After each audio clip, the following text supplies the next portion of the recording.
السلام علیکم ورحمۃ اللہ وبرکاتہ۔ آج میں آپ کو ڈینگی فیور کے اوپر بتاؤں گا کہ ڈینگی فیور سے آپ کیسے بچ سکتے ہیں۔ تھوڑی سی احتیاط کرنے سے آپ اس سے بہت ہی محفوظ رہ سکتے ہیں۔ ہماری بے احتیاطیاں ہی ہوتی ہیں جو ہمیں فطرت سے ہٹاتی ہیں اور بیماریوں کے قریب لے کر جاتی ہیں، اور بیماریاں ہمیں پکڑ لیتی ہیں، جن کے بعد ہم بہت پریشان ہوتے ہیں اور لمبے چکر میں پڑ جاتے ہیں۔ حالانکہ تھوڑی سی احتیاط کرنے سے ہم ان سے بچ سکتے ہیں۔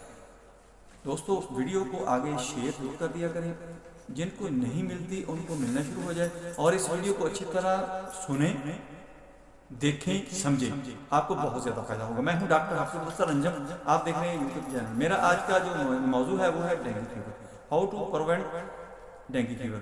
دوستو، اسلام میں سب سے پہلے پردے کا حکم دیا گیا ہے کہ لباس پورا پہنیں۔ کچھ لوگ شارٹس پہنتے ہیں، شارٹس نکر ہوتی ہے، شارٹس شرٹ ہوتی ہے ان کی، جسم کا جب